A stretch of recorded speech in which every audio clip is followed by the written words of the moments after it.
News, सच जरूरी है। नमस्कार दर्शकों, ब्रेक के बाद आपका स्वागत है। मैं हूं मीनल और आप देख रहे हैं MNS न्यूज टीवी। तो चलिए डालते हैं आज की ताजी खबरों पर नजर।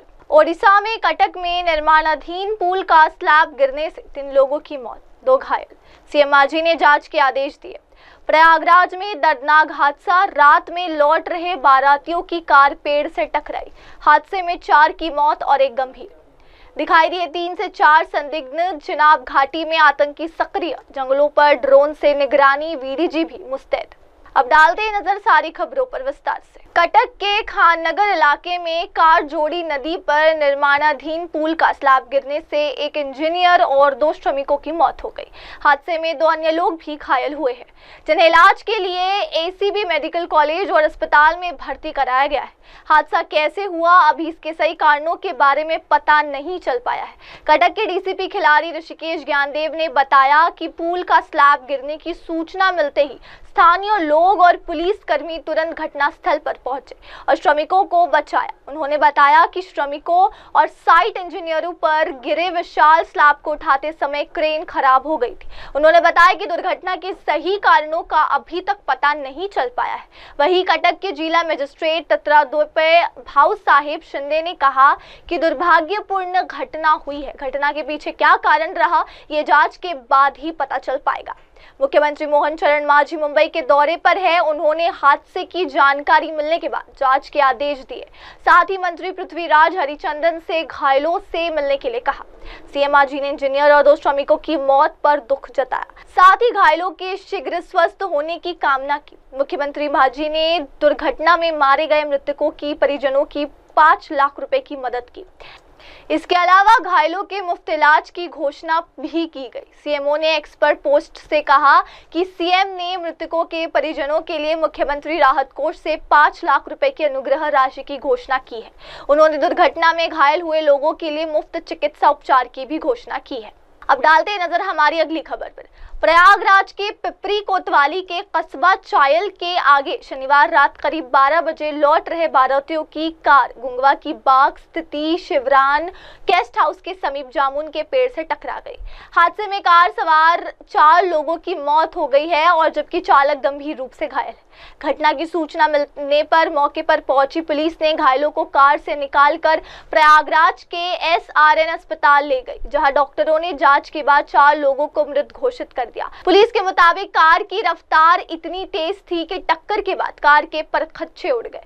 पूरा मुफ्ती निवासी लाल बहादुर पटेल के बेटे बुधराम पटेल की शादी समारोह में शामिल होने के लिए शनिवार रात सलाहपुर चौकी अंतर्गत मानिकपुर निवासी सुनील कुमार, रवि कुमार, धुमनगंज कोतवाली के बाकराबाद निवासी चंद्रबदन, भड़के कोटवा निवासी दिलीप कुमार और बलिया निवासी एयरफोर्स कर्मी विकास कार से कस्बा चायल के अम्बेडकर नगर वार्ड निवासी दौलत राम पटेल के घर आए थे।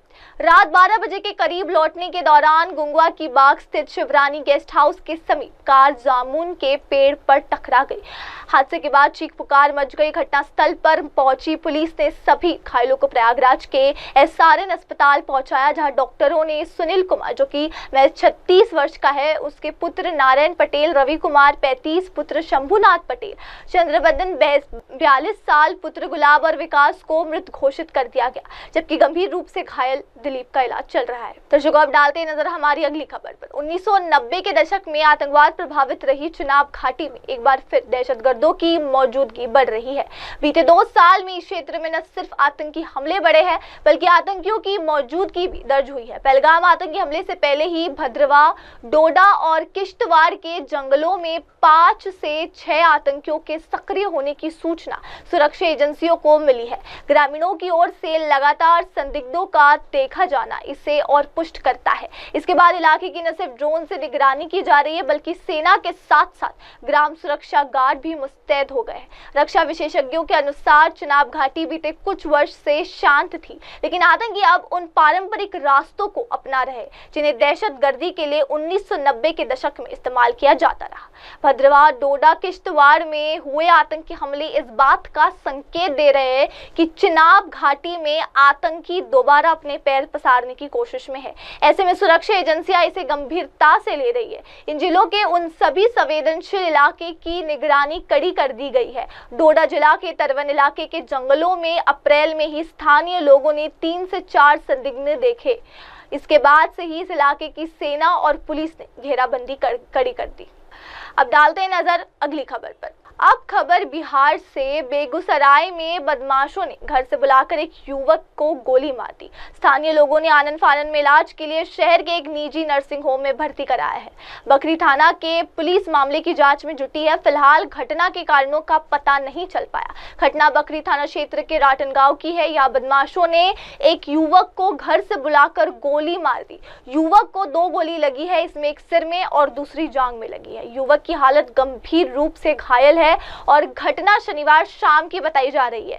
जख्मी युवक की पहचान बई भई निवासी ब्रह्मदेव पासवान का पौत्र और राजू पासवान का बेटा नीतीश कुमार के रूप में हुई। नीतीश अपने घर से 100 मीटर की दूरी पर था। बताया जा रहा है कि उसी दौरान 3 बाइक पर सवार 6 बदमाश पहुंचे। उन्होंने किसी के जरिए नीतीश को घर से बुलवाया। जैसे ही घर से वो बाहर आया तो अपराधियों ने उस पर अंधाधुंध फायरिंग कर दी। इसमें 2 गोली उसे लगी है।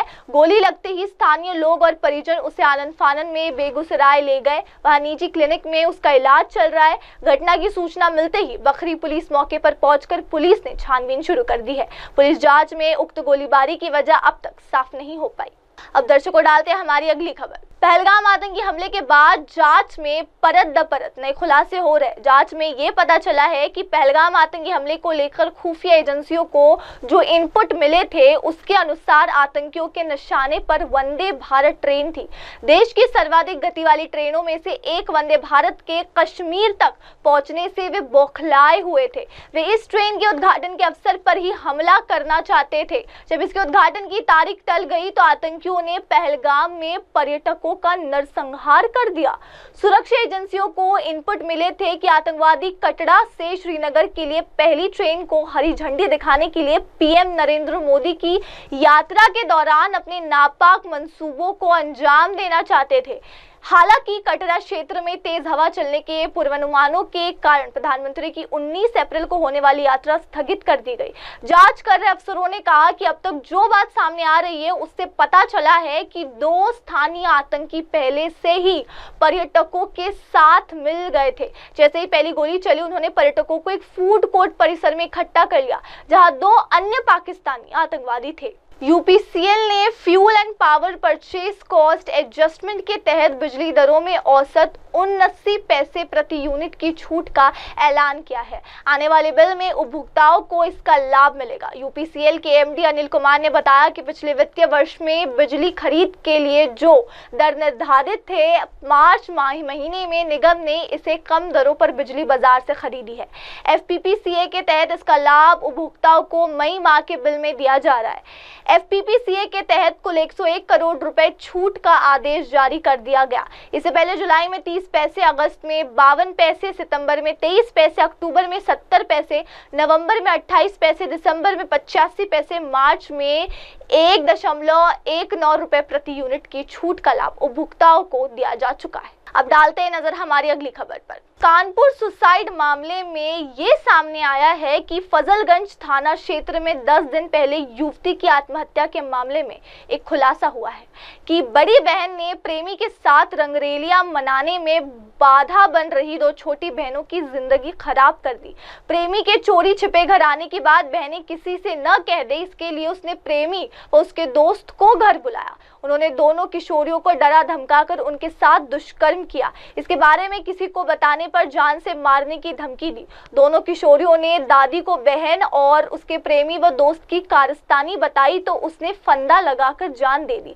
दादी की शिकायत पर फजलगंज पुलिस ने प्रेमी और उसके दोस्त के खिलाफ शनिवार को दुष्कर्म के आरोप में रिपोर्ट दर्ज की है। साथ ही दोस्त को हिरासत में भी ले लिया गया है। फजलगंज थाना क्षेत्र में रहने वाली वृद्धा का लोडर चालक बेटा अक्सर बीमार रहता था। बहू की टीबी के चलते कुछ साल पहले मौत हो गई।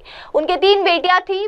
बड़ी बेटी का क्षेत्र में रहने वाले युवक कृष्णा से प्रेम संबंध थे। वो परिजनों की गैर मौजूदगी में उससे मिलने घर आता था। दोनों रंगरेलियां मनाते थे। कक्षा 7 में पढ़ने वाली 13 साल की पीड़िता ने रोते हुए बताया कि जब घर पर पापा और दादी नहीं होते थे तो हम मजली दीदी और बड़ी दीदी के भरोसे रहते थे। एक दिन जब घर पर हम 3 लोग ही थे, बड़ी वाली दीदी से मिलने कृष्णा आ गया। हमें लगा कि दीदी उसे लौटा देगी, लेकिन उन्होंने मुझे और मछली वाली बहन को मुंह बंद करने की धमकी देकर चुप करा दिया। फिलहाल वक्त हो गया है ब्रेक का। ब्रेक के बाद लौटेंगे और जानेंगे दुनिया भर की तमाम खबरें। आप बने रहे हमारे साथ सिर्फ MNS न्यूज टीवी पर। नमस्कार। आप देख रहे हैं MNS न्यूज, सच जरूरी।